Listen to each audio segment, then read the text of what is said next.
Bonjour à vous, amis auditeurs de Radio Courtoisie. Comme tous les samedis matins, nous sommes en direct pour le libre journal des controverses. Est-ce que l'on me voit à la caméra? Je crois que non. Ah si. Ah bon, ça va, je crois que c'était un coup des Russes. Voilà, les Russes sont revenus sur Paris à la libre journal de géopolitique profonde. Et donc, du coup, la caméra ne marchait plus. C'est encore un coup de Poutine, je le savais. Je salue mon prédécesseur, mes prédécesseurs voilà, qui revenaient de Moscou, Nicolas Stocker et Lara Stam. Ils ont fait ce voyage d'une semaine à Moscou, du 9 mai jusqu'à hier, je crois hier matin. Ils ont pu interviewer nombre d'officiels russes. Ce sera vraiment inédit, vraiment c'est inédit ce qu'on a pu faire, ce qu'ils ont fait. Ils ont aussi assisté à la parade du 9 mai, comme aucun média français ne l'a fait, avec des accréditations presse. Tout ça s'est fait sous l'égide de Géopolitique Profonde et de Radio Courtoisie. Vraiment, on peut être fier de ces exclusivités. Voilà. Là où il y a de l'information, il y a aussi donc du coup Radio Courtoisie et c'est normal, avec aussi le libre journal de géopolitique profonde. Vraiment, c'est d'être fier de faire partie de cette grande famille. Je salue bien entendu pour le retour de Nini Vlam, et je ne me trompe pas de nom. La rockeuse, elle remplace même les Guns N' Roses et les Metallica. Elle fait du rock endiablé comme on aime. Nini Vlam. Et en plus de faire du rock, elle réalise les émissions comme personne. Elle réalise tous les jours, du 1er janvier au 31 décembre, même parfois à Noël, les émissions de Radio Courtoisie. Donc je la salue forcément. Je salue bien entendu Sylvie, là, qui est au standard. Elle a la plus belle écriture de Radio Courtoisie et donc elle prendra vos commentaires. Et je suis sûr qu'ils seront nombreux aujourd'hui parce qu'on va parler d'un sujet, et là je vais pousser mon petit coup de gueule, j'en suis désolé, un sujet dont évidemment pas grand monde ne parle, et je trouve pour le coup, et là c'est mon coup de gueule, que les catholiques, c'est pas la première fois ici en France qu'ils sont un peu en dessous de tout, en tout cas la plupart, il y a bien entendu des exceptions, l'archevêché, tout ça, je dirais même le pape aussi, parce que cette semaine, c'est le grand débat sur l'euthanasie, et moi j'appelle ça l'euthanasie et pas l'aide à mourir, parce que ça va, hein, la communication de l'État nous dire non mais c'est une aide à mourir dans la dignité ou je sais pas quoi, ça c'est bidon. Ça s'appelle l'euthanasie et c'est la mort de masse, et c'est cette semaine. Et je ne sais pas pourquoi, hein, je n'ai pas vu grand-chose dans la rue, j'ai pas vu grand-chose dans les médias, enfin j'ai pas vu grand-chose du tout en vrai. Et visiblement, parti comme c'est, cela va passer comme une lettre à la poste. Donc je reçois aujourd'hui pour en parler Éric Mercier, infirmier, ancien soignant suspendu, soignant résistant. Il est à mes côtés et je suis vraiment très fier de l'avoir avec moi. Et la journaliste Valérie Ferrier. Ils ont beaucoup de choses à dire sur cette loi scélérate, hein, faut se dire les choses, la loi scélérate, oui. cher Éric. Loi scélérate est une loi qui va s'exprimer à partir de votes bien précis. Tous les députés et sénateurs qui auront appuyé sur le bouton seront marqués par eux-mêmes. Loi scélérate qui partira sur une mort barbare. Notre travail, il est d'alerter. Notre souci, c'est bien sûr les plus fragiles, les plus pauvres, les plus faibles, les plus isolés. Ça, c'est la base de la base. Mais il faut surtout que les gens comprennent qu'ils vont être concernés. Le projet de loi, on pourra rentrer dans le détail, même si on a tout un programme à vous expliquer. Ce projet de loi, va aussi encadrer des dispositions financières d'autofinancement. Les patrons, les directeurs d'écoles de commerce peuvent commencer à se frotter les mains. Le business de la mort de masse va s'installer. Véritablement, je sais que ça peut paraître un peu fou, un peu choquant. Il y a 6 ans, 7 ans, nous n'aurions jamais pensé avoir une discussion pareille. Mais il va y avoir une rentabilité qui va s'installer petit à petit. On a très bien vu le sujet. Valérie vous en parlera tout à l'heure sur ce qui se passe en Angleterre, notamment avec le Liverpool Car Passway. Donc on part, ils sont en train d'ouvrir une boîte de Pandore de l'impossible, toujours avec de bonnes intentions. Rappelons-nous, De l'enfer bonnes est intentions dans la communication, pour faire voilà, passer la pilule. l'enfer est pavé de bonnes intentions. Alors d'abord, parlons de cette loi. Chère Valérie, qu'est-ce qu'il y est écrit exactement? Alors bonjour Mike, déjà. Merci de nous recevoir. C'est à géométrie hautement variable, hein, puisque c'est en cours de discussion avec la valse des amendements. Ça fait plus d'une année que ça dure, puisque l'année dernière, les débats avaient été interrompus par la dissolution de l'Assemblée nationale. Donc cette année, le projet a été scindé en deux, et en réalité, nous, ce qu'on voit, c'est qu'il y a une collusion massive entre le premier volet, qui concerne officiellement les soins palliatifs, et le second, c'est-à-dire, comme tu le dis très bien, l'euthanasie et le suicide assisté. Voilà. Donc en ouvrant au maximum les vannes de la permissivité, puisque l'année dernière, les débats s'étaient achevés sur la jetée d'éponge de Pierre Dharréville, qui était parti en disant je ne sais plus comment faire moins pire que pire, c'est une loi sans rivage. Député communiste effaré, effrayé, quittant l'hémicycle, disant ça n'est pas possible, on ne peut pas faire une chose pareille. Excuse-moi Valérie, je t'ai coupé. Mais c'est pour bien resituer, c'est un sujet littéralement transpartisan. On a des députés communistes de gauche qui sont effrayés, effarés.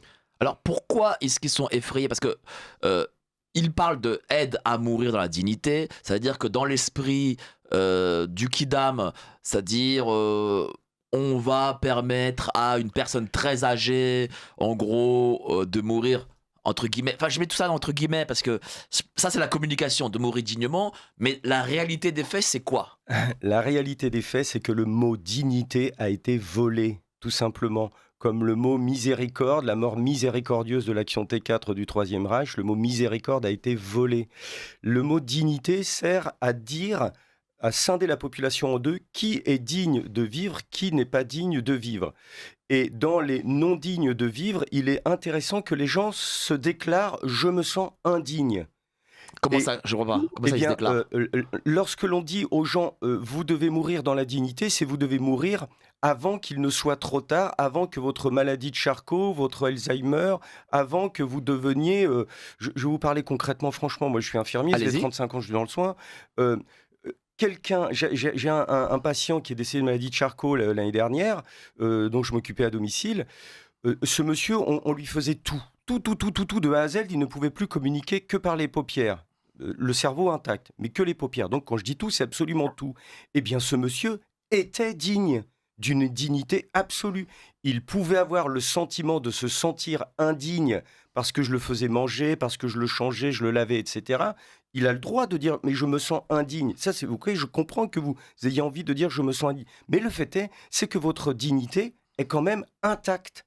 Votre perception de votre indignité, c'est votre perception. La réalité, c'est que vous êtes un être humain, vivant, sacré dans un corps sacré, quel qu'il soit, tout le monde compte définitivement. Et la notion de dignité, c'est un passe-droit qui a été lancé, c'est une sorte de carte joker qui a été lancée sous le Troisième Reich. Le Troisième Reich, alors, c'est pas pour aller chercher le point code 8 tout de suite, mais c'est pour s'en débarrasser. Mais il faut revenir aux sources. Eux ont déclaré, voilà, tels individus sont indignes parce qu'ils ne sont pas rentables, parce qu'ils ne servent à rien. Et c'est eux qui ont commencé les premières échelles de triage. On en parlera un petit peu plus tard avec Valérie. On va faire les choses dans le temps. Mais c'est eux qui ont commencé à lancer cette terminologie de dignité sur ceux qui sont dignes ou pas dignes. Ça a été très bien repris par les Anglais. Et maintenant, on nous dit mourir dans la dignité, mourir avant qu'on ne soit obligé de vous laver, ceci, cela. Parce que justement, chère Valérie, pour que les gens comprennent, parce qu'évidemment, il y a la loi, il y a ce que nous, on va dire à propos de la loi, mais dans les faits, concrètement, comment ça va se passer avec un patient lambda voilà. Faut vraiment que les gens aussi, pour qu'ils puissent comprendre, faut qu'ils s'imaginent quelque chose quoi, de concret. Chère Valérie. Nous, on avait fait le choix au départ de traiter pour vous le sujet à travers l'angle mort absolu des débats actuellement, qui est la crise Covid, et qui explique. Ok. Eric a prononcé un mot très juste, c'est-à-dire anticiper. Pour ne pas perdre sa dignité, on va anticiper. C'est-à-dire que quelque part, la proposition qui est faite aujourd'hui, c'est de donner accès à l'euthanasie ou au suicide assisté à des gens dont le pronostic serait compromis, peut-être à moyen terme, mais du moyen terme qui peut se chiffrer en mois ou en années de vie. Pendant la crise Covid, qu'a-t-on fait? On a anticipé la supposée détresse respiratoire, qui pour beaucoup de patients ne serait jamais arrivée. Voilà. Donc, ça veut dire que ça a été un leurre absolu, et il risque de se passer, si on marche dans les pas de ce qui s'est passé depuis 5 ans et qui continue d'ailleurs, parce qu'on n'en est pas sorti,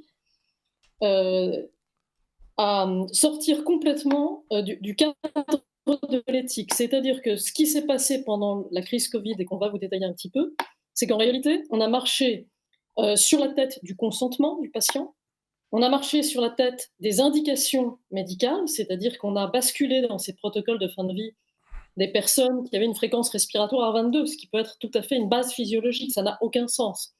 Des personnes qui étaient simplement suspectes, éventuellement, d'être infectées par le Covid sans qu'on en soit sûr. D'accord. Alors, on va utiliser le terme dorénavant crise sanitaire. Hein, je préfère parce qu'on va mettre après cette vidéo sur YouTube et je ne connais pas encore on est d'accord. Les algorithmes. Alors, je voudrais juste rajouter une petite chose et on va passer après pour le décret Rivotril, etc. C'est que dans leur grande mansuétude, j'ai lu ça, dans leur grande mansuétude, les députés nous ont dit ne vous inquiétez pas, nous ne toucherons pas aux mineurs. Voilà, merci à l'Assemblée nationale, vous ne toucherez pas aux jeunes de moins de 18 ans. Bon, à partir de 18 ans, ça va, mais moins, bon. Sur ce que je comprends, chère Valérie, est-ce que ça signifie que, imaginons, voilà, quelqu'un attrape un cancer. Voilà, il a un cancer. Est-ce que on peut, vous m'avez dit à moyen terme, hein, on peut dire, monsieur, peut-être êtes-vous condamné à moyen terme, je veux dire dans les 3 à 4 ans, mais bon, vous pouvez aussi... Est-ce que, par exemple, cette personne-là est éligible pour cette fameuse euthanasie? Et puis, deuxième chose, est-ce que, comme pour les IVG, etc., est-ce que ce médecin peut dire, peut-être que pour vous, c'est peut-être mieux de passer par l'euthanasie? C'est tout le projet, c'est-à-dire que dès le premier volet, donc soins d'accompagnement rebaptisés soins d'accompagnement et palliatifs, ils envisagent dès l'annonce du diagnostic de familiariser le patient avec toutes ces options. C'est-à-dire que c'est terriblement violent. On vient de vous annoncer que vous avez une maladie sérieuse, et on va vous dire à la sortie du bureau, maintenant vous prenez la porte de droite et puis on va vous parler des options palliatives, de sédation et éventuellement aussi de l'euthanasie. Donc ça veut dire que ça peut venir très tôt. Et accessoirement, ces solutions d'euthanasie ou de suicide assisté seraient ouvertes à des souffrances psychologiques. C'était ce qui était discuté l'année dernière en tout cas. Donc est-ce qu'il sera retenu ou pas à l'issue des débats cette année? Pour l'instant, ça reste à voir. Mais ça veut dire que la souffrance réfractaire qui pourrait donner lieu à une euthanasie, comme dans d'autres pays où maintenant ça se fait régulièrement pour des questions de dépression, d'anorexie mentale, de toutes sortes de troubles psychiques, on peut vous euthanasier au Canada, en Belgique, pour ces motifs-là. De dépression également. C'est-à-dire j'ai un burn-out, on va me dire, monsieur Borowski, vous avez un burn-out parce que Nini Glam n'est pas assez présente à la réalisation, euthanasie. On en rit, mais c'est catastrophique. Ah oui, On en est là. il faut rendre le truc plus léger un peu parce que là, c'est. Le gamin, la gamine de 18 ans qui se retrouve abandonné par son petit copain, sa petite copine, voilà, peut faire cette demande et elle sera entendue. Mais ça va même plus loin, hein, ça va même plus loin sur le fait que non seulement les soignants devront se taire, les soignants auront l'impossibilité de ne pas pousser sur la seringue, d'accord, mais auront obligation de se taire. Et qui le fera alors? Et ils auront obligation d'envoyer l'adolescent, enfin le jeune de 18 ans, vers un confrère qui lui fera le geste. S'ils ne font pas ça, ils seront susceptibles de passer dans le cadre d'un délit d'entrave et risqueront 15 000 € d'amende, 1 an d'emprisonnement. Donc on est au-delà du qui ne dit mot consent. Moi, concrètement, ça veut dire que j'ai 35 ans de métier, je risque de perdre mon métier dans 6 mois si cette loi passe. C'est parce que moi, je vais refuser ça. Donc, de toute façon, je vais me battre. Hein, je vais pas. T'as déjà été suspendu. Bah oui, mais je connais le pire. Voilà. Donc, je sais ce que c'est et je suis capable d'y retourner. C'est-à-dire que dorénavant, dans ce pays, on va condamner des gens qui ne veulent pas en tuer d'autres. Oui. Ah, c'est fou quand même. Oui. De mémoire, c'est article 17. Mais très tôt, sur la crise sanitaire, des jeunes médecins ont alerté le Conseil d'État. Moi, si je reviens simplement sur les sédations terminales à domicile, très tôt, des jeunes médecins ont dit au secours, on ne peut pas rentrer dans de la sédation à domicile. La crise sanitaire a vraiment été le galop d'essai pour préparer tout cela, pour préparer à certains niveaux, c'est-à-dire la montée des dosages, on va vous en parler, des injections, mais surtout préparer la population soignante, faire le tri, qui est capable de se taire, d'accepter, qui préfère s'en aller. Et il y a eu une évaporation de soignants, notamment pour ça, et là il y aura une autre évaporation de soignants, ne resteront que des soignants qui diront « Bon bah ok, moi soit je peux appuyer sur la seringue, injecter la personne, soit je peux dignement envoyer la personne dépressive vers une collègue qui le fera. Oui ok, je reste dans le soin, je peux faire ça. » Voilà, on va se retrouver avec ce type de soignants. On est dans la culture de mort, hein. On le voit, les IVG dans la Constitution, on le voit là maintenant avec l'euthanasie, tout ce qui s'est passé. Et d'ailleurs, les déclarations de Larry Fink, il y a quelques jours de cela, où il parle de substituer, ce sont ces mots, hein, substituer l'homme dans les pays dont les populations sont en déclin par la machine.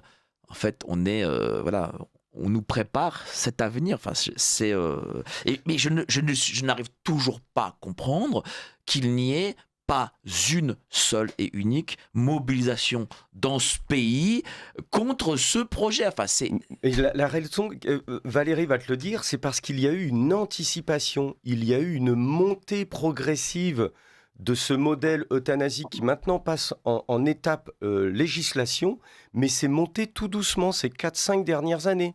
Il y a eu plusieurs personnes qui ont commencé à alerter. Valérie, tu voulais nous en parler, je pense. Mais c'est une préparation, ce qui fait que maintenant, on a admis. On va parler du décret Rivotril, du midazolam, de tout ce qui s'est passé. Mais les gens, petit à petit, ça s'est fait, on appelle ça... comme ça passe, le temps passe vite. Donc allez-y, commençons déjà par ce fameux décret Rivotril. Cher Valérie, peut-être. Alors, simplement pour bien comprendre, voilà. Notre propos, c'est de vous dire, on ne peut pas légiférer aujourd'hui sur la fin de vie sans avoir soldé ou purgé ce qui s'est passé pendant la crise Covid, et on va vous expliquer pourquoi. Crise sanitaire, il faut qu'on dise crise sanitaire. Oui, crise sanitaire, dites crise sanitaire, parce qu'après, c'est comme si on est filmé, on passera sur YouTube. Bon, je pense qu'il n'y a pas de grand danger, mais je ne veux pas prendre de risques, parce que cette émission est quand même excessivement importante. Voilà, donc, parce qu'une pratique de la fin de vie s'est installée sans débat démocratique, sans cadre clair et sans retour d'expérience pendant cette période de la crise sanitaire. L'urgence de cette crise a servi de prétexte pour normaliser des actes qui, en d'autres temps, auraient été clairement assimilés à de l'euthanasie déguisée. Et le plus grave, c'est qu'aujourd'hui, ces pratiques survivent à 2020, s'enseignent et se banalisent. Et une loi arrive à l'Assemblée nationale comme si de rien n'était, comme si on n'avait pas vécu ces 5 années-là. Et ça, personne n'en parle, c'est l'angle mort absolu des débats. Quand on vous parle d'Olivier Falorni, on vous dit que si vous prononcez le mot du décret Rivotril, il se sauve en courant. Olivier Falorni, député macroniste, précisons. C'est ça, qui est le grand promoteur de cette loi. Voilà, de cette loi. Donc, je vais te laisser, Eric, peut-être enchaîner sur le décret Rivotril. Un monsieur très organisé, hein, alors, en fait, le décret Rivotril est un coup d'essai. Nous, on l'a toujours dit, on n'est pas les seuls à l'avoir dit, c'est un coup d'essai, pas sur la molécule benzodiazépine, c'est écrit dans le Vidal, les benzodiazépines, quand on les donne à des insuffisants respiratoires, ça les tue. Le coup d'essai, il est sur la réaction des familles. Est-ce que les familles vont comprendre que leurs anciens ont été assassinés? Je suis désolé, c'est le terme. La loi 2 février 2016, Claes-Leonetti, indique à la demande du patient. C'est la loi, à la demande du patient. Quel patient, quelle personne âgée en EHPAD a demandé à recevoir des benzodiazépines, à être sédaté? Zéro, aucune, nada, peanuts, ensemble vide, aucune. Donc on est en dehors de la loi, donc je peux me permettre d'utiliser le terme assassiné. Premier essai, est-ce que les familles ont compris ça, oui ou non? Alors les familles ont plus ou moins accepté parce qu'on leur a fait croire qu'il n'y avait pas de traitement. Faux. 200 microgrammes kilo, ivermectine, azithromycine, vitamine D, zinc. On va ressortir de ça, sinon on va y passer d'heures. Il y avait des traitements. Il fallait laisser les médecins prescrire. On pouvait totalement sauver vos patients, enfin vos anciens, totalement. Coup d'essai sur les familles. Elles n'ont rien compris. Elles n'ont pas vu que leurs anciens ont été assassinés contre leur volonté. Il va falloir que les familles déposent plainte. Il va falloir faire ça. Elles ont la loi pour elles encore. Et deuxième essai, sur le coup d'essai du Rivotril, c'est la réaction des soignants. Énormément de soignants horrifiés, écœurés, qui quittent, qui s'en vont, qui disent on ne fait pas ça, et puis d'autres qui rentrent dans cette forme des gens qui sont...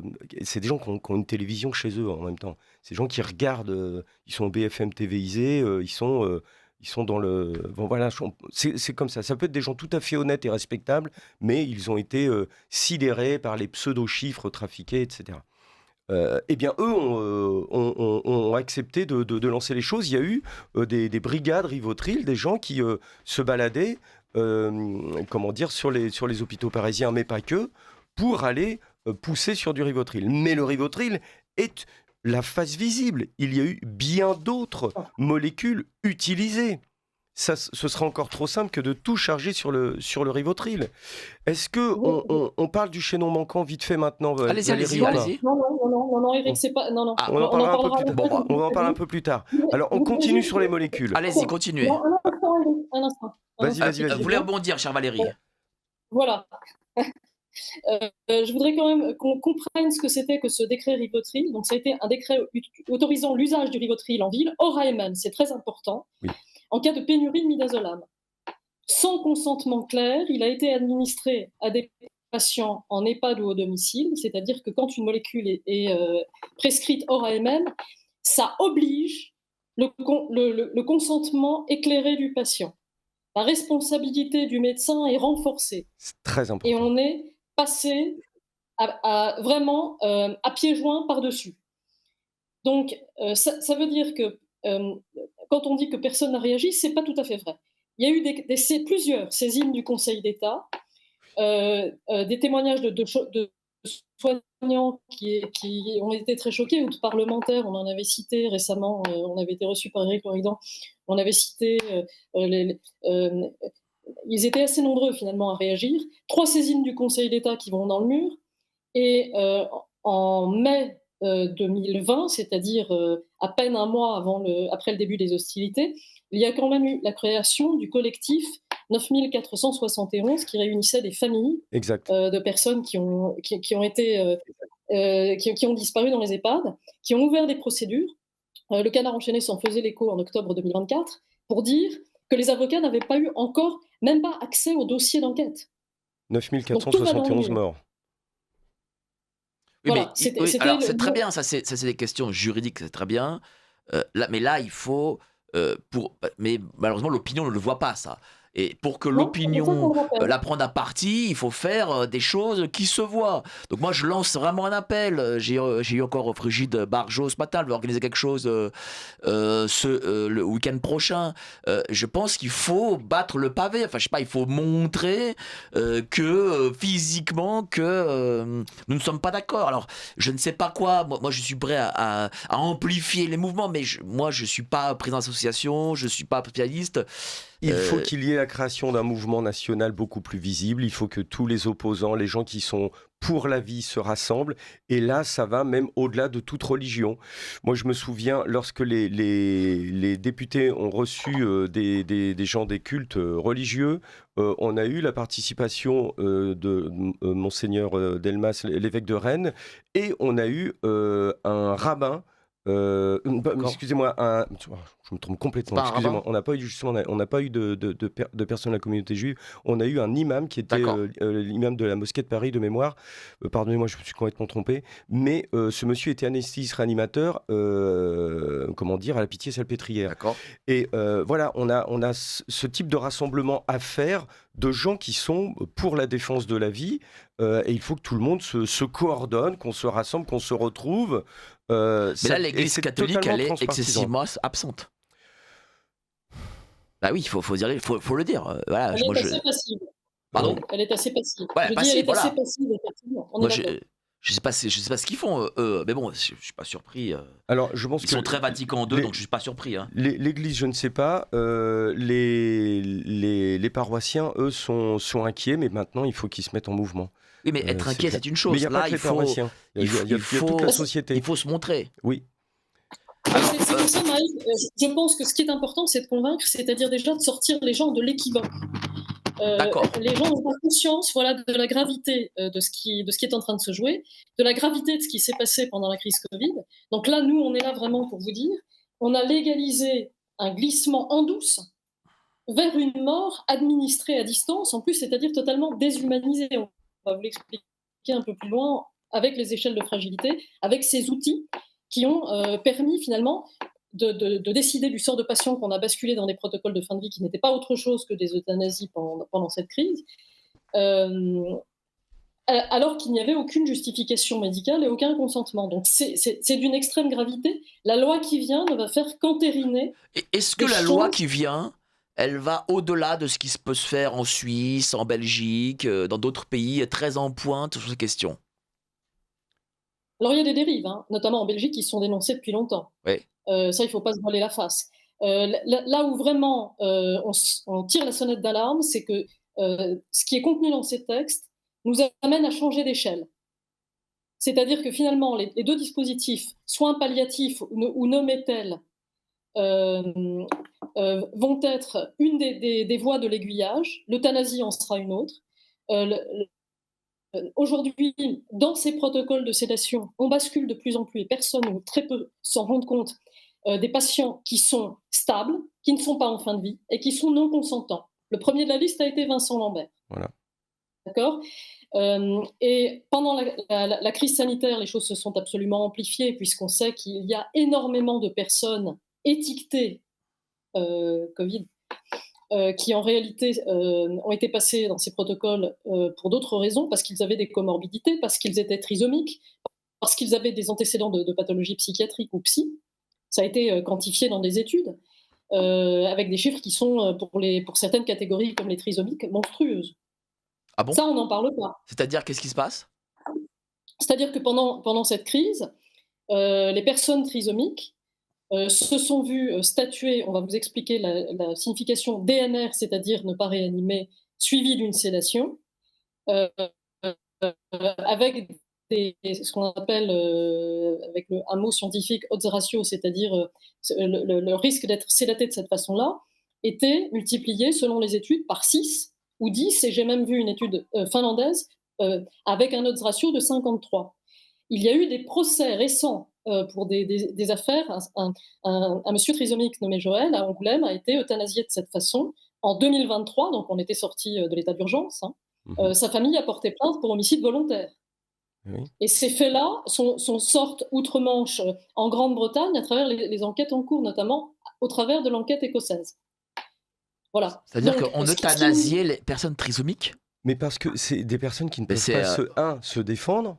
Leur consentement, tu penses bien, hein, mais deux, c'est des personnes qui sont moins, alors je vais dire quelque chose d'abominable, mais qui sont considérées moins utiles. Ils se disent, bah, de toute façon, ils sont en hyperthermie, ils sont malades, on leur teste un test PCR cyclé à 35, ils ont un peu de fièvre, on les sédate, y compris à domicile. Ce qui choquait, ce dont parlait tout à l'heure Valérie sur les jeunes médecins qui alertaient le Conseil d'État, c'était la sédation terminale à domicile, c'était l'utilisation, on va vous en parler, de protocoles, Voilà. notamment avec du midazolam. Le midazolam, c'est un médicament pour endormir les gens quand ils sont au bloc opératoire. C'est un médicament qui va faire une sédation, mais c'est utilisé dans les règles de l'art par des grands médecins qu'on appelle des anesthésistes réanimateurs. Et eux, ils savent utiliser ça. Et c'est très très bien. La grande panique, c'est quand on sort du bloc opératoire le midazolam et qu'on dit les médecins traitants vont pouvoir l'utiliser, et également dans les familles à domicile avec des infirmières libérales qui ne vont pas pouvoir respecter l'utilisation dans les règles de l'art. Que fait un anesthésiste réanimateur? Il y a par exemple ce qu'on appelle la titration. La titration, c'est l'augmentation de la dose progressive minute par minute pour voir la réaction du patient. C'est le travail de l'anesthésiste réanimateur. Mais on ne balance pas ça à des médecins traitants surchargés, Bien sûr. débordés, à des infirmières Euh, libérales qui Alors, courent alors, partout, est-ce qu'on aurait le, surtout en augmentant les doses. est-ce qu'on aurait le texte de loi aussi? Parce que les auditeurs me le demandent. Alors, j'imagine qu'il y a les amendements. Donc, du coup, bon, il y a beaucoup d'amendements qui doivent être. Oui, c'est accessible. Oui, c'est accessible sur le site de l'Assemblée nationale facilement, hein. D'accord. Voilà. Ah oui, Donc ils avec attrapent le PDF, il y a tout, hein. D'accord, voilà. Donc, voilà. allez sur le site de l'Assemblée nationale pour voir le texte de loi. Est-ce qu'il est déjà amendé, enfin, avec les amendements, ou c'est le texte de loi global Non, il y a des Ah amendements. non, sur oui, sur le site? oui, tout à fait, on a accès aux 2. D'accord. Donc c'est une lecture un peu fastidieuse parce qu'il faut commencer par, lire la proposition de loi pour comprendre à quoi correspondent les amendements, mais enfin, on retombe sur ses pieds quand même. D'accord. Ok. En sachant que là, on est vraiment en cours de débat, donc tous les amendements ne sont pas encore votés ou rejetés, hein. Combien de temps de débat encore? Théoriquement, ils espéraient un vote, le 27 ou le 29 mai, mais sachant que ces dates ne sont parfois pas respectées, quand les débats traînent ou que les amendements sont trop nombreux, ça peut aller au-delà, hein. Et est-ce Donc c'est qu'aujourd'hui, il y a un parti d'opposition qui essaye de, on va dire, de faire capoter la loi? c'est totalement transpartisan. L'année dernière, il y avait beaucoup de députés LR ou RN qui étaient hostiles au projet, mais il y avait aussi des communistes et des gens de tous les partis. Il y a même des députés qui, l'année dernière, étaient favorables au projet, comme Jérôme Gage, qui a Fait marche arrière. changé d'avis. Ouais. Absolument. Est-ce qu'aujourd'hui, la majorité, il y a une majorité sur cette loi? C'est très compliqué de le dire, déjà parce que l'Assemblée a été partiellement remplacée. Elle a été dissoute et il y a eu un vote derrière. Donc, quelle est vraiment l'opinion des députés, des nouveaux arrivés depuis? C'est très compliqué à dire. Ça va se révéler au fil des débats. Donc là, Ouais. pour l'instant, les jeux ne sont pas faits. Et encore une fois, en Angleterre, ce qui s'est passé, il y a une loi identique, hein, qui est en cours d'examen devant le Parlement anglais. On en est à la troisième lecture. Et beaucoup de députés qui, à la deuxième étape, avaient voté pour, ont reviré également. Donc c'est Lorsque pour le ça que vote les débats sont tellement importants. Lorsque le Mais, vote sera fait, le texte partira au Sénat. Par contre, là, on aura une voilà. cartographie de l'Assemblée nationale. On saura exactement qui a voté pour, qui a voté contre. Et moi, je lance un appel à tous nos députés et attachés parlementaires. Il y aura 0 à moitié pour, à moitié contre. Il n'y a pas d'abstention. Soit Hein. vous serez totalement dedans, soit vous serez totalement pour la vie. C'est l'un ou l'autre. Et ça va se voir. Et ce sera, c'est quelque chose qui va Mais vous est-ce que suivre. là, on n'a pas d'idée un peu? Est-ce que par exemple, le Rassemblement National ou LR ou je sais pas, LFI, Non, moi, d'un bloc disent nous ne voulons pas Ouais. ou nous voulons? sauf erreur de ma part, Marine Le Pen a dit à tous ses députés que chacun fasse en son Ah, âme et conscience. d'accord. Avec tous les Donc, partis, hein, mais j'ai c'est compris. pas la seule. Hein. Voilà, on vous laisse. En fait, ça veut dire quoi? Ça veut dire, chers députés, votre chef de votre parti vous dit vous êtes libre, mais ça veut aussi dire que quoi qu'il arrive, votre chef de parti ne veut pas se mouiller. Ça veut dire, chers députés, que vous serez seuls face au bouton. Ok? Vous serez seuls face au bouton. Et il n'y aura pas à moitié pour, à moitié contre. Alors, Non, comment? Allez-y, chère Valérie. juste une chose. Ce que nous avons trouvé avec Eric extrêmement inquiétant, c'est que, à l'issue du premier examen par la commission des affaires sociales, qui s'est terminé fin avril, le premier volet de la loi, accompagnement soins palliatifs, a été voté à l'unanimité. Alors qu'on a écrit une lettre ouverte à Annie Vidal, qui est la députée rapporteure sur ce premier volet, qui contient 6 pages de commentaires et de critiques étayées. Et ça, on a trouvé ça extrêmement inquiétant, que personne ne se rende compte déjà des pièges terribles que contient ce premier volet de la loi. Alors, commentaire d'auditeur, bonjour à tous, tout comme pendant la crise sanitaire, tout le monde était décédé de cette fameuse crise, et cette loi sur l'euthanasie mentionne que le décès par euthanasie sera considéré comme mort naturelle. La boucle du meurtre organisé est bouclée. Oui, Il a raison. Oui, c'est ça. Et c'est ce qu'on trouve sur les certificats de décès également relatifs à la crise sanitaire. C'est également ce qui figurait sur les décès des personnes qui étaient exterminées sous l'action T4. Les médecins nazis allemands étaient très habiles pour ça, trouver des causes naturelles.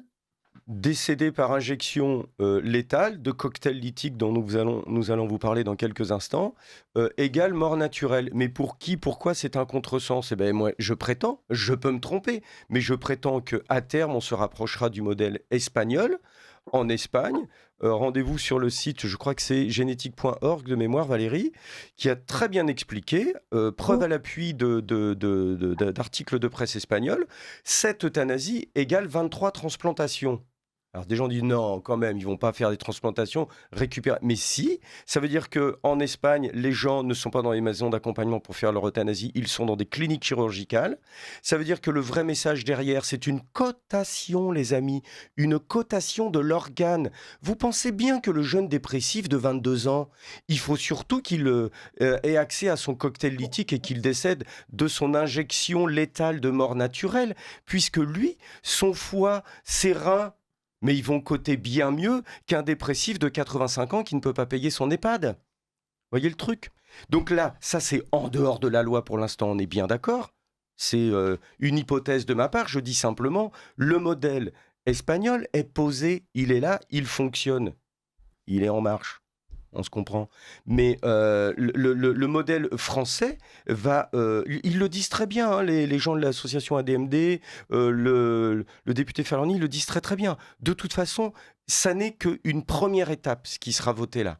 Il faudra que tous les ans, on revienne et qu'on en redemande. Oui, ils ouvrent la boîte de Pandore. Si on ne peut pas avoir cette année l'euthanasie des mineurs, c'est pas grave, au moins l'euthanasie sera posée et dans 1 an, 2 ans, 3 ans, on posera pour l'euthanasie des mineurs. C'est progressif, c'est ce qu'ils voient. Mais c'est pour ça qu'il y a cette aberration de mort naturelle alors qu'il s'agit d'injection de cocktail lithique. Il n'y a pas que le midazolam. Il y a, on va en parler avec Valérie, le furosémide, le potassium, la scopolamine. C'est un ensemble de molécules qui, mises ensemble, provoquent le décès alors que l'on vous fait croire depuis de nombreuses années que ces cocktails, c'est seulement pour accompagner dans une mort douce. Non, c'est pour préparer les populations, préparer les soignants et les morts par euthanasie dans le cadre de la sédation profonde et continue, plein de médecins l'ont dit, ces morts par euthanasie officieuse vont devenir officielles. Et j'ai vu Madame Sandrine Rousseau dans une émission de télévision nous dire qu'elle écrivait un amendement pour que aussi les migrants aient droit à leur euthanasie. Donc dorénavant, je comprends pourquoi ils ouvrent autant les frontières. Ce sera aussi peut-être de la nouvelle chair à canon pour les transplantations. Écoute, tout est possible, hein. Franchement, avec ces personnes-là, s'il y a une chose qu'on a compris, c'est qu'il faut arrêter d'être surpris. Hein, et il faut se préparer à tout.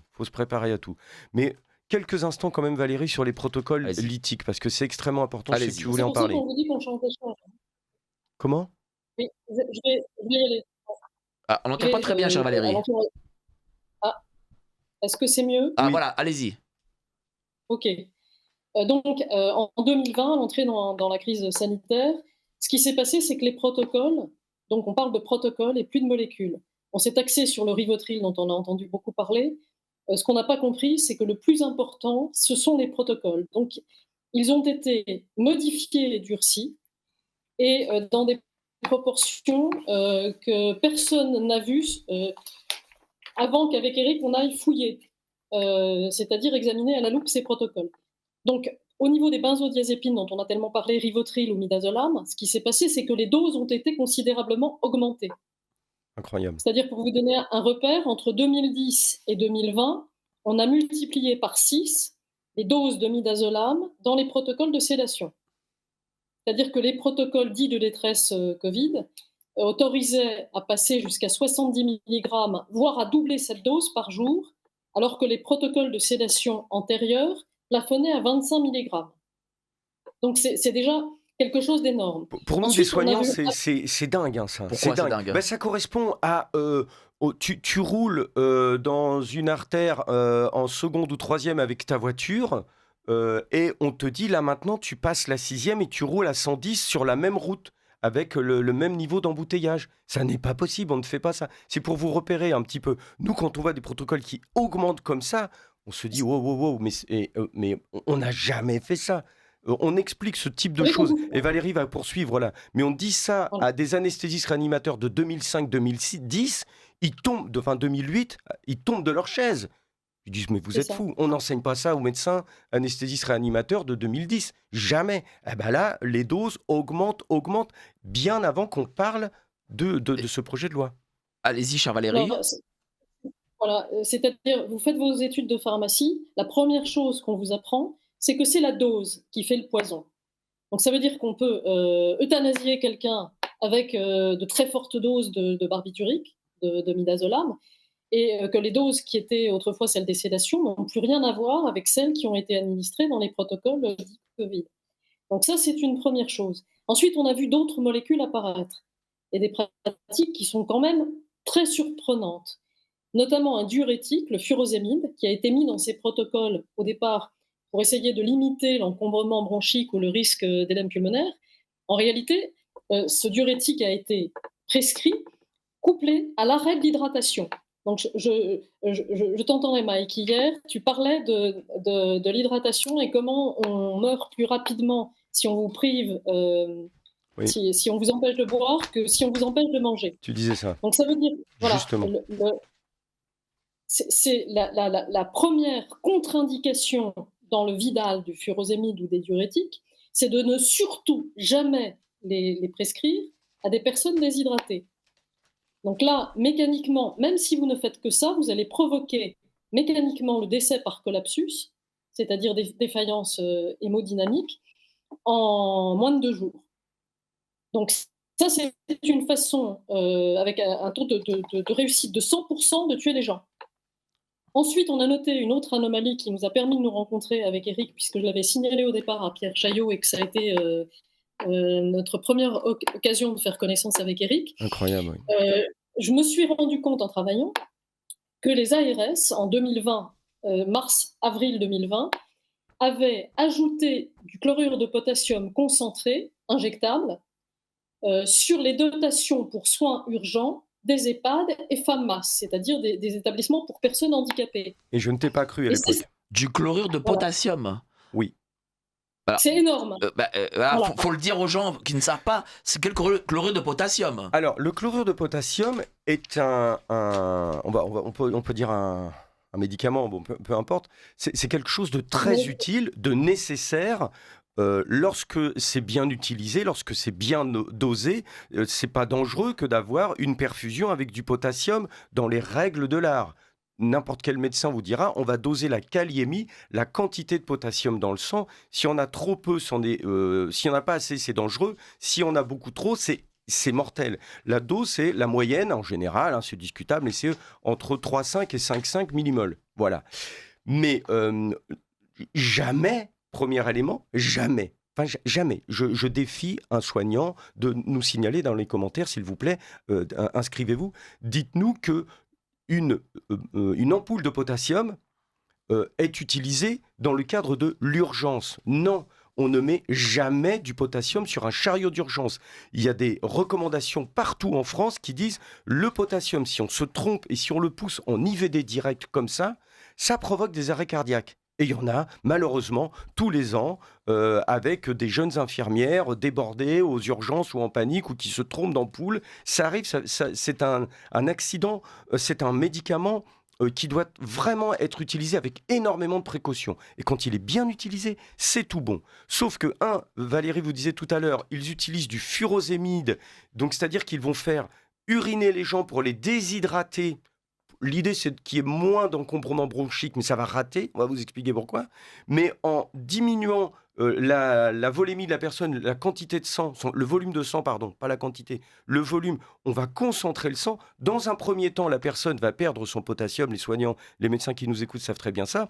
Mais dans un second temps, en forçant la dose de furosémide, et là, on a des tableaux, les amis, je suis désolé, il n'y a jamais eu une telle quantité de furosémide utilisée pendant la crise sanitaire. Pour qui, pourquoi? Selon vous, cher médecin, est-ce que le Lazilix soignait du SARS-CoV-2? Pas vraiment. Lazilix, c'est un diurétique. C'est un diurétique, c'est un Oui, furosémide. c'est ça. Pourquoi est-ce que les Comment furosémides ont explosé en utilisation pendant la crise Alors, sanitaire? un diurétique, c'est pour pisser, hein. Je C'est dis aux pour gens qui ne uriner. savent pas. C'est pour déshydrater. Voilà. Eh bien, il y a eu une explosion de ces furosémides, d'accord, d'utilisation, mais quand la personne arrive à un niveau extrême de déshydratation, eh bien, le volume de sang va se reconcentrer, la kaliémie va remonter, et nous, on a des dossiers, je suis désolé, cher médecin, je parle aux méchants médecins, parce qu'il y a une immense majorité des médecins sont des types bien, et les infirmières également, on est bien d'accord, mais je parle aux quelques Thénardier de service. D'où vous mettez des ampoules de potassium à un patient qui a 5,5, 5,6 de kaliémie? J'attends. Alors, mais on attend dans les commentaires. Ça n'existe pas. Et lorsque Pierre Chaillot me dit un jour, je suis en contact avec une dame qui me dit qu'il y a des recommandations ARS pour mettre des ampoules de potassium sur les chariots d'urgence, je dis à Pierre Chaillot, je lui dis, oh, c'est pas possible, non, cette dame, elle se trompe, ça n'existe pas. Il me dit, il faut que je te l'envoie parce que... Donc, je rentre en contact avec Valérie, bonjour madame, je lui dis, c'est pas possible, on ne met pas d'ampoules de potassium sur des chariots d'urgence. Personne ne fait ça. Ça fait 35 ans que je suis dans les couloirs d'hôpitaux. Ça n'existe pas. Je suis très tranquille pour le dire. Eh bien, Valérie m'envoie le PDF de la recommandation. C'est une recommandation. Vous savez, ils y vont toujours, les grands pervers, ils y vont toujours. On vous recommande. Je vous dis ça, je vous dis rien. Mais faites-le. Donc eux, on a des recommandations d'ARS qui disent si, proposition de liste de médicaments pour besoins urgents à disposer dans les EHPAD sans PUI, potassium. Et puis on a tous les dosages dans les chariots d'urgence. Ça n'existait pas avant. C'est un meurtre de masse. Hein. Alors, on va continuer à en parler, mais d'abord, je dois lancer le bobino. Voilà, on est libre de la faire. Je suis pas sûr que dans les grandes rédactions où il y a des annonceurs et des publicités, on puisse le faire. Je vous dis très sincèrement, cette émission, ce projet, me fait froid dans le dos. Voilà, ça fait froid dans le dos. On en parle certains parlent de génocides qui peuvent se faire dans des guerres à l'étranger. Là, on peut dire qu'il y a un génocide contre le peuple français. Ça, c'est une pureté, parce que les ARS réclament ces choses-là contre nos anciens, ça s'appelle un génocide. Et d'ailleurs, j'ai un commentaire d'une dame. Mon mari est en EHPAD. Au niveau des aides-soignants, on constate un manque total d'humanité dans les EHPAD. On ne s'occupe pas de ces pensionnaires. On ne les fait pas marcher. C'est d'abord le fauteuil, puis le lit, et enfin on meurt. C'est la règle dans tous les EHPAD, même les plus chers. Il est acquis dans leur formation que ces gens doivent mourir, et c'est tout. Ils sont assez payés pour s'occuper si peu des pensionnaires. Je confirme, je suis formateur en EHPAD depuis plus de 10 ans et je fais 15-20 EHPAD en formation minimum par an. Et oui, il y avait une évaporation des soignants avant la crise sanitaire, et depuis la crise sanitaire, c'est un bouquet final. C'est catastrophique. Privé, public, grand groupe privé ou pas, c'est une catastrophe pour 80% des EHPAD, oui. Depuis, une dame encore qui nous écrit, depuis 1995, on a fabriqué des agences régionales de santé, et ça représente 30% du budget des hôpitaux qui payent ces administratifs. Ce sont eux qui coûtent pas les malades. On n'a pas fait encore le bilan de la crise sanitaire. Et les ARS sont construits pour qu'on ne retrouve pas les noms. C'est des chefs de pôle qui cultivent chacun leur petite page LinkedIn, qui sont bien contents de rebondir et de rechanger, de repartir dans une autre entité, puis de revenir. C'est ce qu'on appelle une dilution de la responsabilité. Néanmoins, il y a quand même des PDF qui se récupèrent de partout, et sachez-le bien, qui seront transmis à des instances juridiques en temps et en heure. Belle émission. Un proche, mon fils, la cinquantaine, quand il a su qu'il avait la maladie de Charcot, a bien dit et redit qu'il refusait l'euthanasie. Quoi qu'il arrive, cela il y a 5 ans. Il est courageux, participe beaucoup à la vie. C'est un exemple de résistance par rapport à la loi. Merci. Bravo. Magnifique. Oui. Mm. Mais ce monsieur a sa dignité. Déjà, alors lui, il le sait, hein, et c'est encore mieux, mais ceux qui en doutent ont leur dignité. La dignité reste intacte.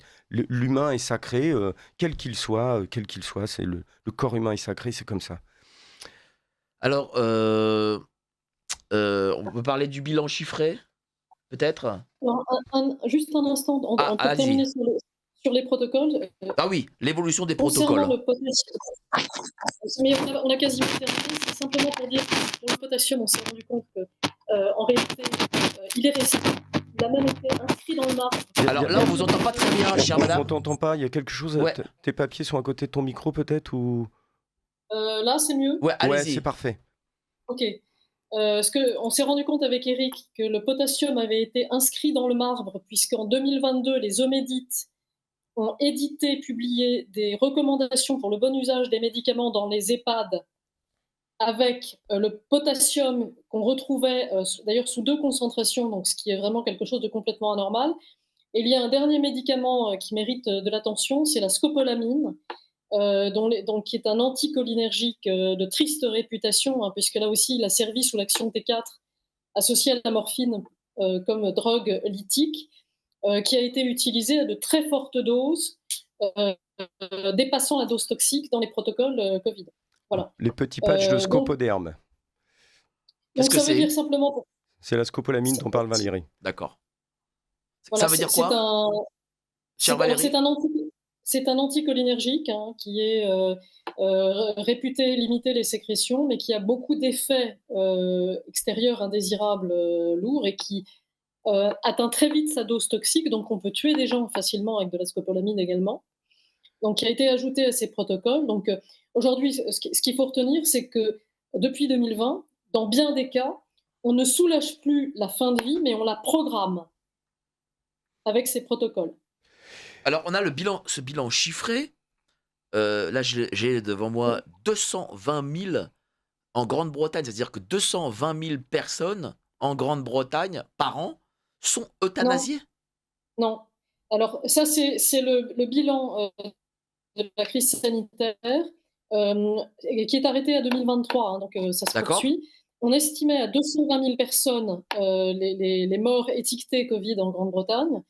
C'est de l'ordre de 180 000 en France, sachant encore une fois que ça se poursuit, puisqu'on continue cet hiver, on dénombrait régulièrement plusieurs dizaines, voire plusieurs centaines de décès Covid par semaine, donc ça continue.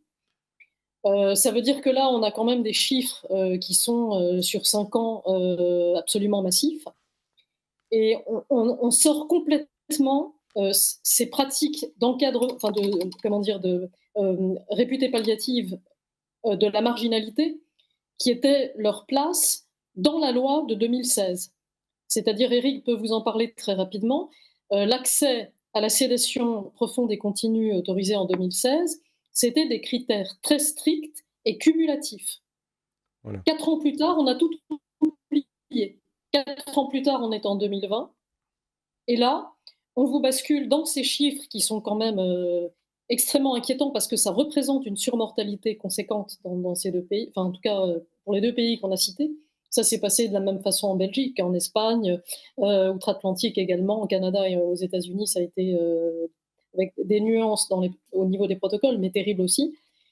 Donc ça veut dire que là, ça se quantifie sur plusieurs années en termes de surmortalité. Donc on est vraiment face à quelque chose qui relève du phénomène de société. On n'est plus dans l'anecdote. C'est la grande tristesse, me semble-t-il, de Monsieur Leonetti, qui avait dit « Attention, cette loi, on la lance en 2016, elle est hyper cadrée », et de s'apercevoir que l'encadrement est totalement enjambé à partir de 2020.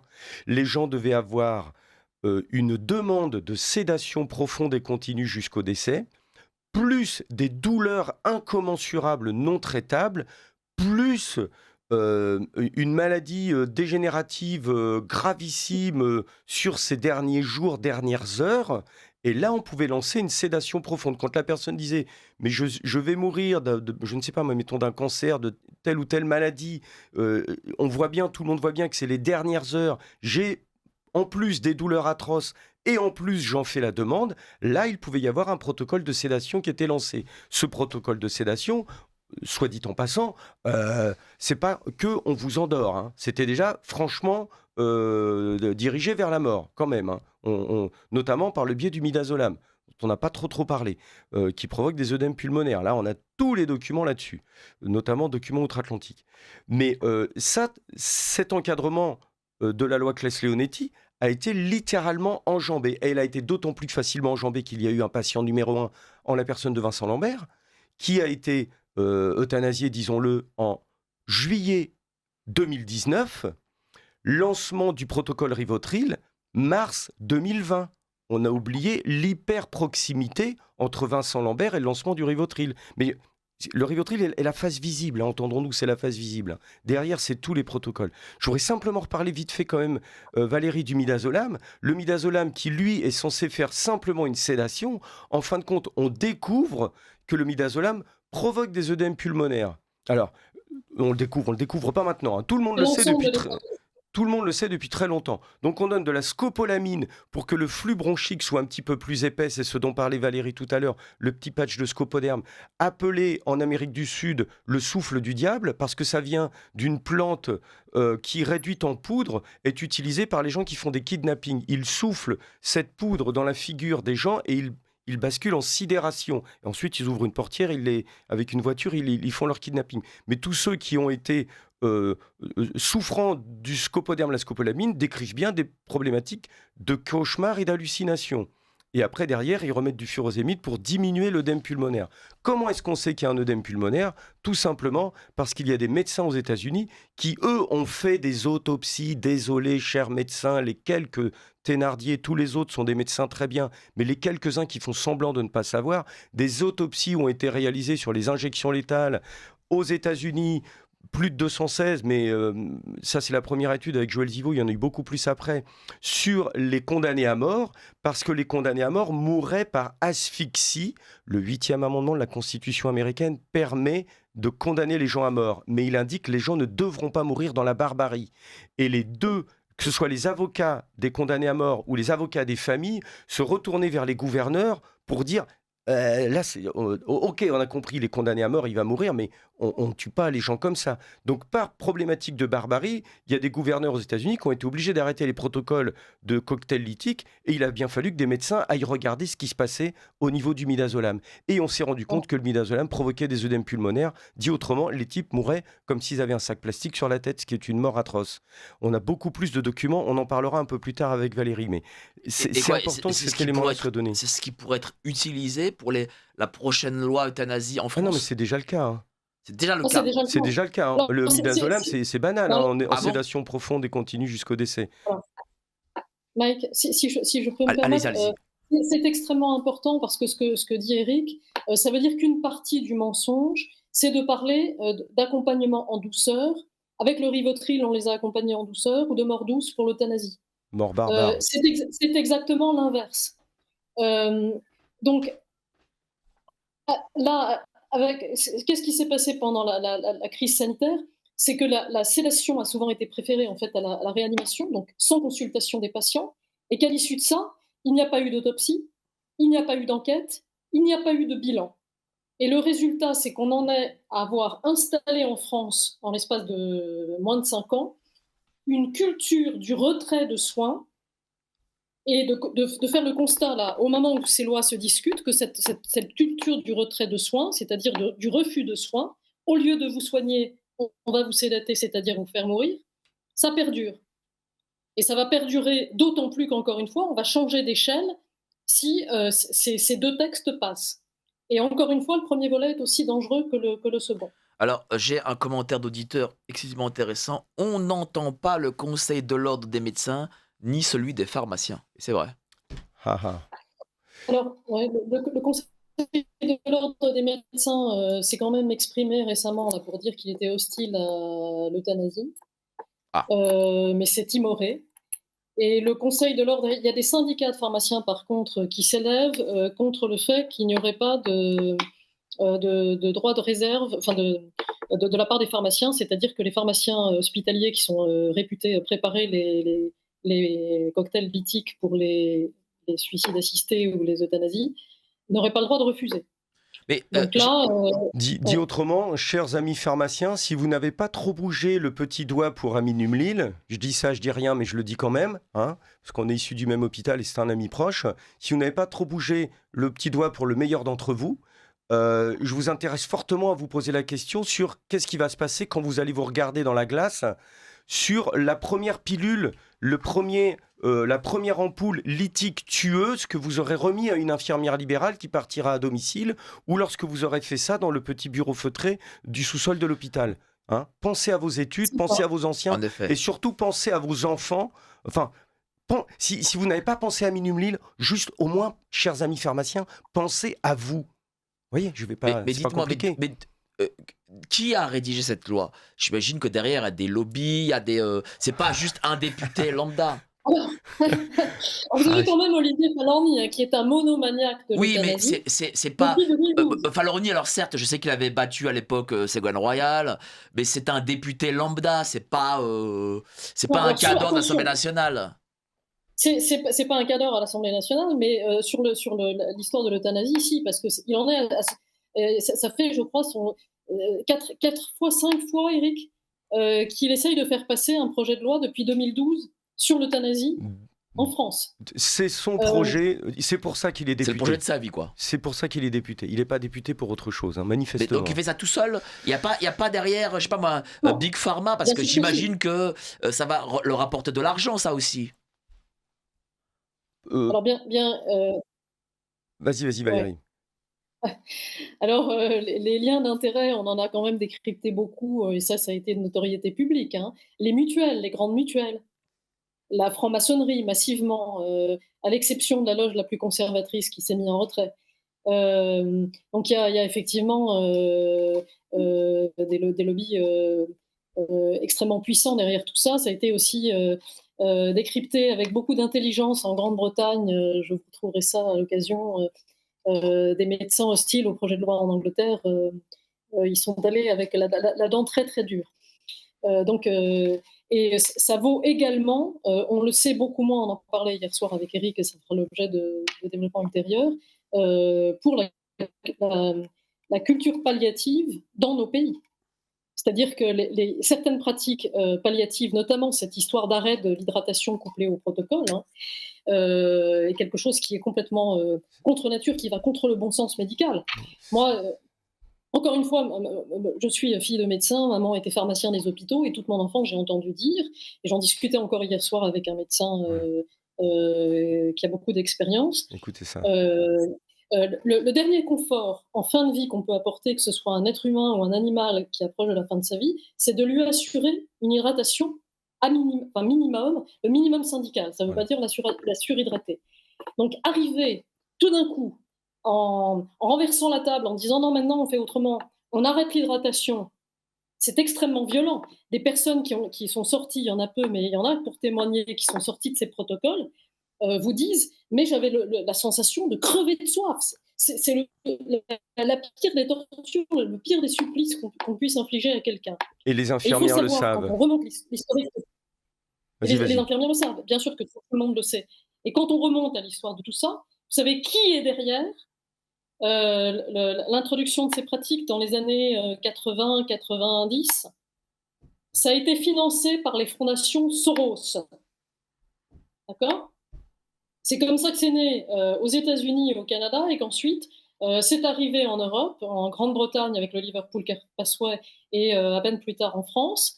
D'ailleurs mal digéré, un peu de façon rapide, et quand on lit, quand on prend connaissance notamment des formations en soins palliatifs actuellement, et qu'on connaît un peu la médecine, qu'on connaît un peu les bases de la physiologie humaine, ça fait dresser le cheveu sur la tête. Et quand on a l'expérience de ça, Eric, là, de terrain, moi, j'ai fait des études de médecine et j'ai suivi énormément de patients en fin de vie par la force des circonstances. Je suis depuis plusieurs années, 5 ou 6 ans maintenant, sur des groupes de patients atteints de tumeurs cérébrales. Donc les décès sont très nombreux et quand on voit dans quelles conditions, parfois terribles, avec des sédations qui durent encore 15 jours ou 3 semaines, décès de ces personnes, là, on se dit qu'il y a vraiment du très, très gros ménage à faire et qu'il faut quand même remettre l'église au milieu du village et savoir d'où vient tout ça. Voilà. Donc, qu'on accompagne avec des médicaments des phases agoniques complexes, comme il en existe en médecine, malheureusement. Et Eric est le premier à pouvoir vous l'expliquer, le raconter. Il a été pompier, voilà, c'est des choses qui lui sont connues. Bien évidemment, quand on a une véritable détresse complètement réfractaire à tout, à soulager, qu'on tente quelque chose pour essayer d'apaiser le patient, ça peut tout à fait se concevoir. Qu'on anticipe ça chez des personnes qui sont encore en bon état général, qui sont stables, qui n'ont rien demandé, surtout pas à mourir, et qu'on les bascule comme ça à l'arrache, comme je l'ai vu si souvent ces dernières années, dans des protocoles de fin de vie qui vont les faire mourir en 8 jours, 15 jours, 3 semaines, excusez-moi, mais là, c'est quelque chose de complètement inhumain. Bah, c'est Voilà. inhumain. Bon. Et quelqu'un qui agonise pendant 15 jours, 3 semaines, là, où sommes-nous, quoi? Et qui va décéder de défaillance d'organes multiples, donc qui va commencer par présenter une insuffisance rénale aiguë, et souvent les molécules sédatives vont épuiser leurs effets assez vite. Donc vous avez des personnes qui se réveillent en cours de protocole, et d'ailleurs qui peuvent décéder avec les yeux ouverts. Alors, C'est en Ce état qu'il faut, c'est revenir sur une loi soins palliatifs qui soit dans la valorisation, la vraie valorisation des soins palliatifs. Et que là, que ce ne soit pas comme M. Bayrou a fait, je divise ça en 2 lois, il nous fait croire que c'est différent. En réalité, c'est étape 1, étape 2. C'est Les ça. vrais soins palliatifs dans les règles de l'art, on accompagne le mourant jusqu'au bout du bout, on lui stoppe ses douleurs et on a une masse de matériel pour stopper les douleurs dans les règles d'art. Encore faut-il qu'on ait et du matériel et du monde et des locaux. Hein, et surtout, on hydrate la personne et on l'accompagne. Et quand la personne est hydratée, quand la personne n'a plus de douleur, mais tous les médecins le savent, 99 fois sur 100, 100 fois sur 100, ils disent bah non, encore une journée, on attend. La plupart du temps, c'est comme ça. Ok. Et puis, s'il y a des gens qui veulent, dans d'autres circonstances, quitter la vie, se suicider, etc., ça, malheureusement, ça s'appelle un malheur, mais ça a toujours existé.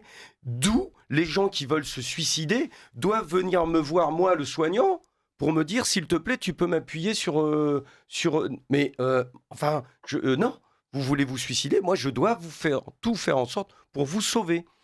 Et puis, si vous êtes dans une véritable fin de vie, eh ben, il faut qu'on vous accompagne dans les règles Sûr. de l'art. Alors, qu'est-ce que c'est le code DNR? Tiens, DNR, en anglais, ça veut dire Do Not Resuscitate. Et c'est connu également chez les soignants avec NTBR, Not to be Resuscited.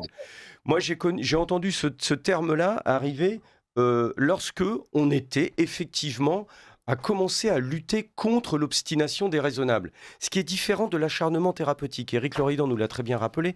L'acharnement thérapeutique a permis de faire des grandes découvertes en médecine.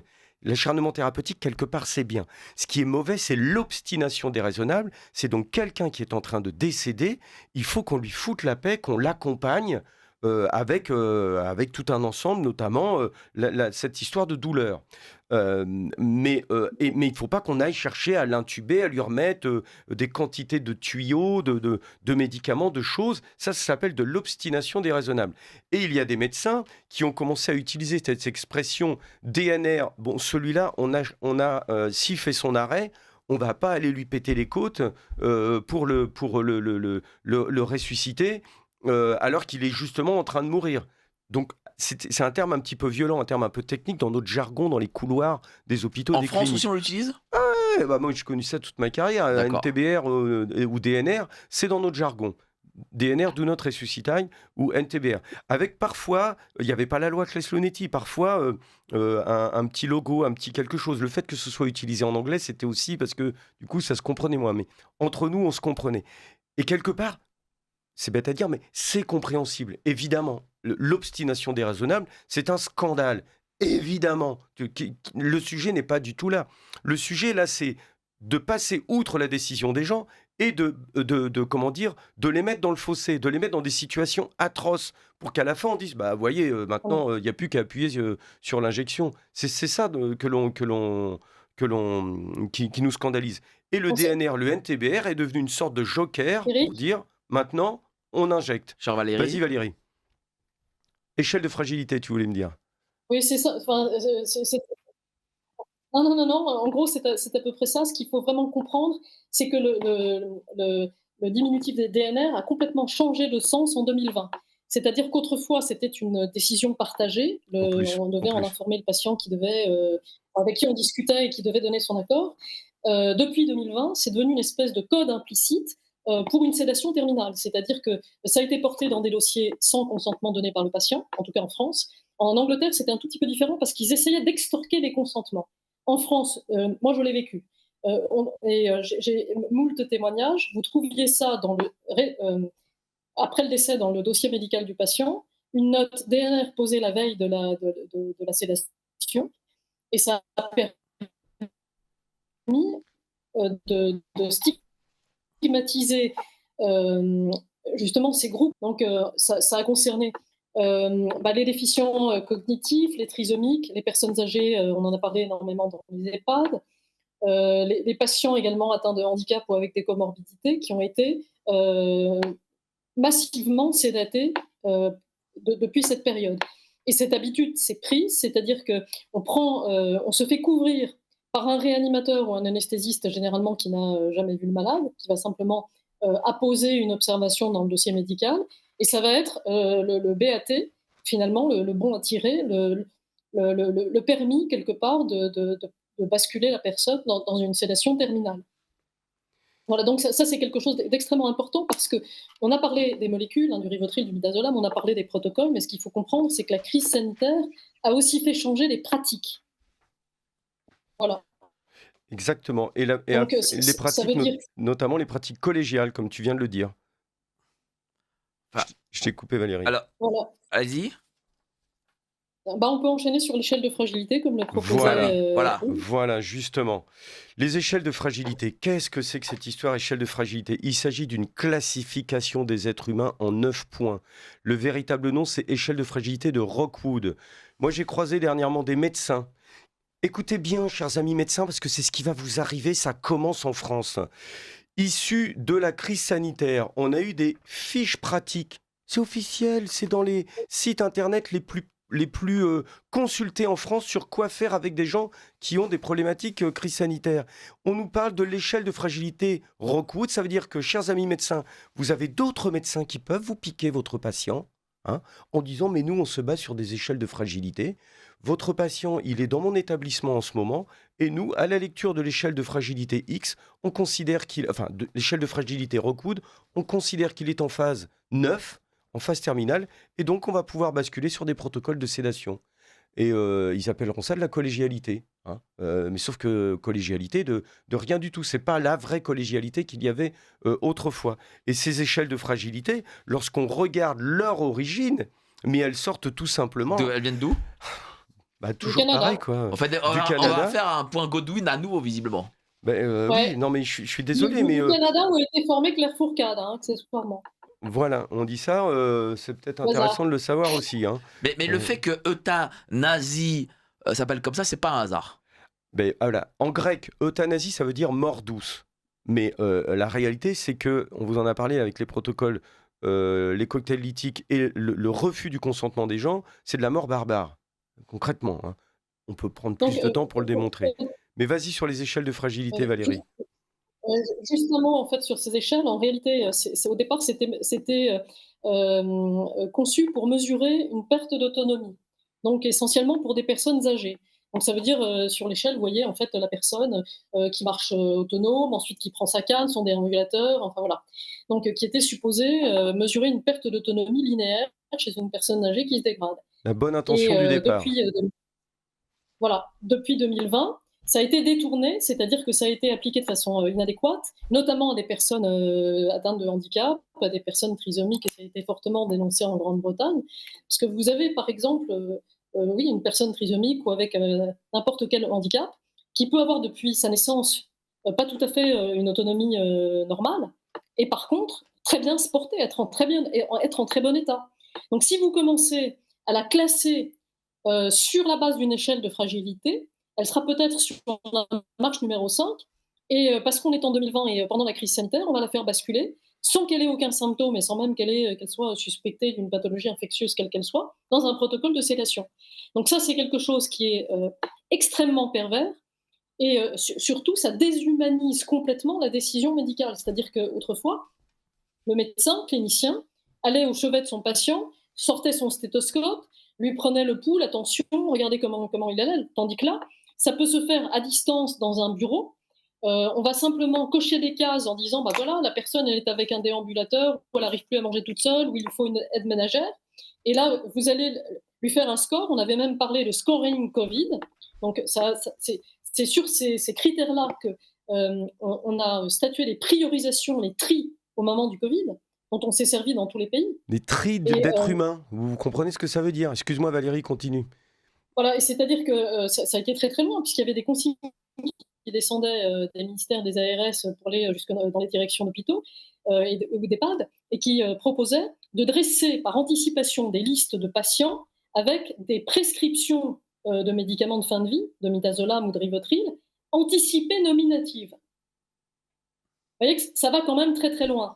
Dans les pays anglo-saxons, on appelle ça une médecine algorithmique.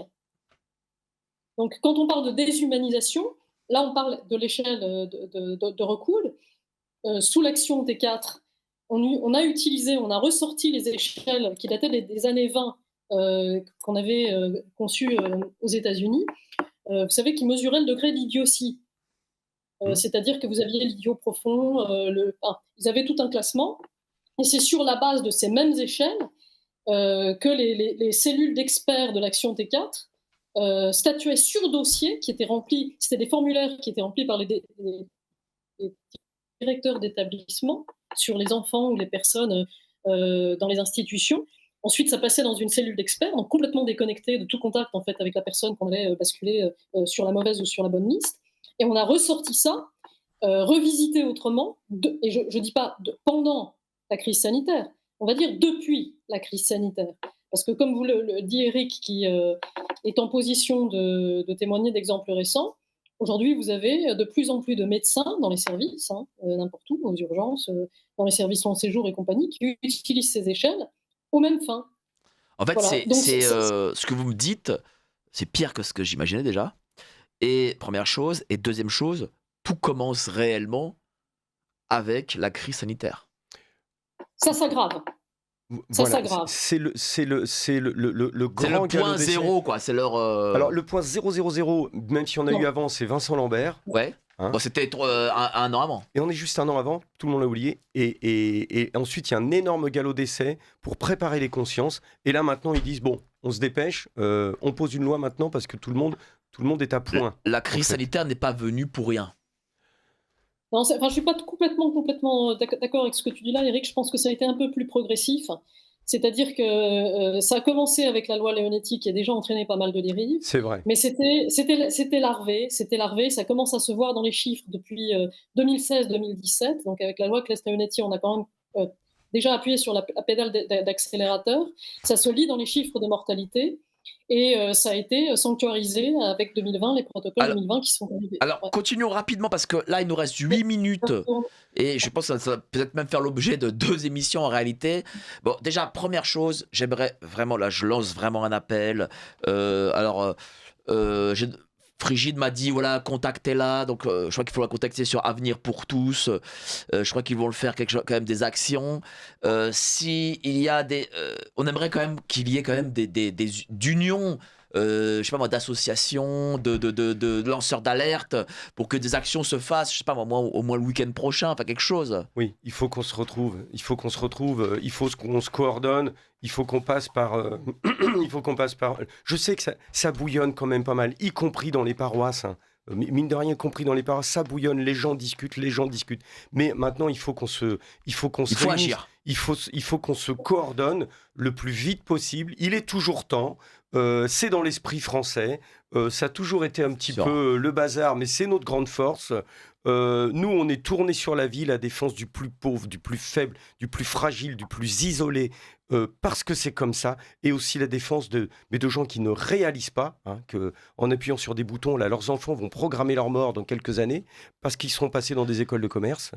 Moi, j'aurais voulu, Valérie, qu'on parle quand même du chaînon manquant Oui, quelques voilà, la instants. question numéro 32 976.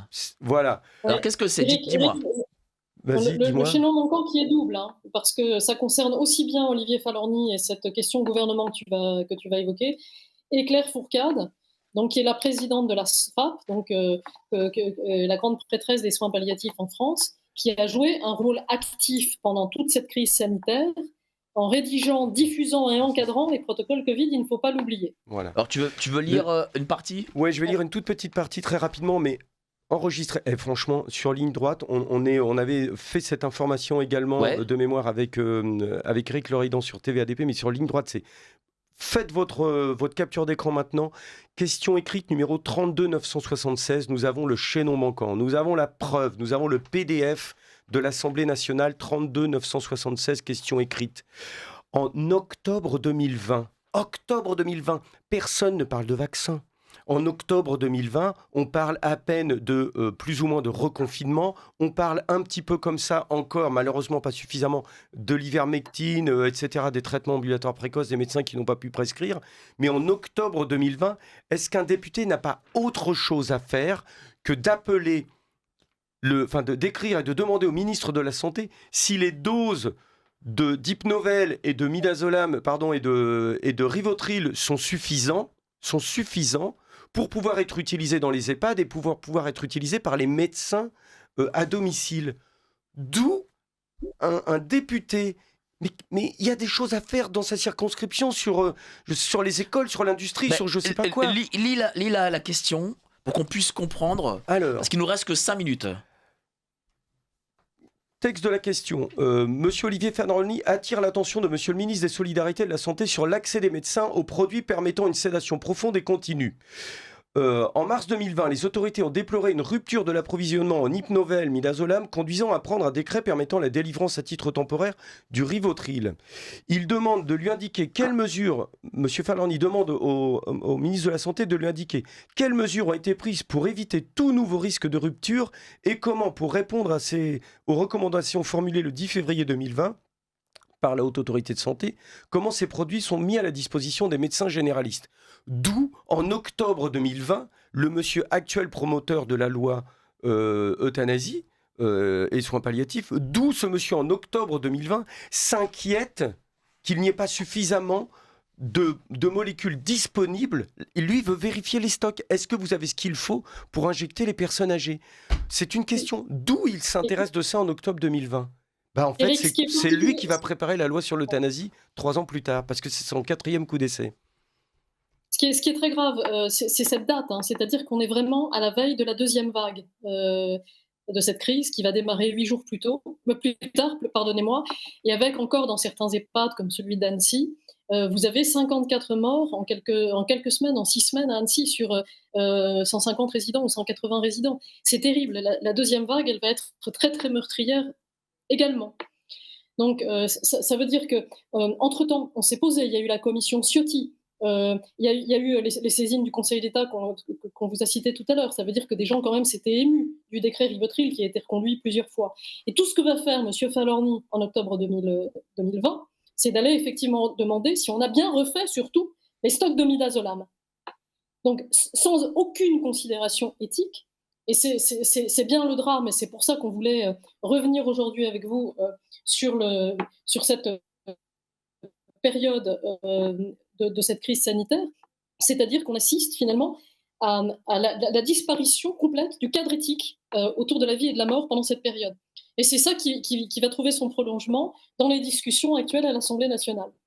Donc on ne peut pas aujourd'hui concevoir de légiférer à nouveau sur la fin de vie. On sort, il y a pas 10 ans, il y a 9 ans, la dernière loi Claes-Leonetti 2016. Avant de faire à nouveau évoluer la loi en France sur la prise en charge de la fin de vie, n'occultons pas ces 5 dernières années. Il faut quand même en tirer des leçons, faire un bilan. On ne peut pas écrire une loi juste si elle s'appuie sur des pratiques injustifiables qu'aujourd'hui on choisit d'oublier. Et c'est ce que font actuellement tout le monde, c'est-à-dire les députés, c'est-à-dire les médias, personne n'en parle. Chers députés qui vous vous apprêtez à appuyer sur le mauvais bouton, vous êtes en train de vous faire avoir. Et votre nom restera dans l'histoire. L'enfer est pavé de bonnes intentions. Voilà, vraiment, il faut appeler à une mobilisation. Moi, tu sais ce que j'ai prévu là tu sais, moi, je suis un petit peu actif à mon petit niveau dans ma paroisse. Hein, je suis vraiment super heureux. Mais là, j'ai prévu de faire quelque chose. J'aurais jamais prévu de le faire dans ma vie. Je vais prochainement me rendre dans une mosquée et je vais demander à rencontrer des médecins et des soignants parce que je sais que eux aussi sont horrifiés par ça. J'ai discuté avec quelques musulmans, mais ils savent pas trop, ils y vont mollo, Oui, mais parce ils que me disent, mais ça devient il faut fou dire quand aussi même la une France. chose Mais à des musulmans qui nous écoutent. Il y en a beaucoup dans les. Je prends pas mal de fois le Uber qui écoute Radio Courtoisie.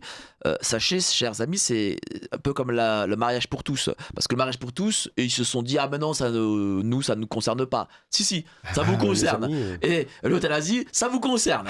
Ça concerne tout le monde à terme et on le voit. ils en sont très conscients. En tout cas, merci à vous deux. Merci cher Éric Mercier, merci Valérie Ferrier pour ces informations qui étaient vraiment de premier ordre. Et moi-même, je découvre une partie de ces informations pendant cette émission. Chers amis auditeurs, relayez ces informations, c'est très important. Oui. Cette loi peut nous arriver, on se dit ah mais je suis bien portant, etc. Non, ça peut vous arriver à vous, à vos proches, à nous-mêmes qui sommes ici sur le plateau. Et les lois scélérates, il faut les empêcher de passer. Merci à vous. Merci beaucoup, chère Valérie. Merci, cher Éric. Merci à vous, chers auditeurs. Passez un excellent week-end et à la semaine prochaine. Allez, salut, ciao. Et vous appelez à la mise en place d'un euro numérique. Absolument. Absolument. Nos élites déroulent leurs plans contre nous.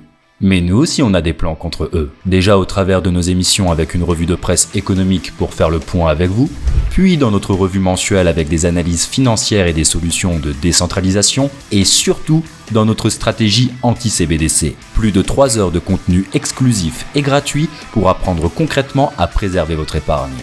Au programme, protection anti-crise, anti-banque, anti-État et bien d'autres solutions. Le temps joue contre nous, mais on peut se défendre.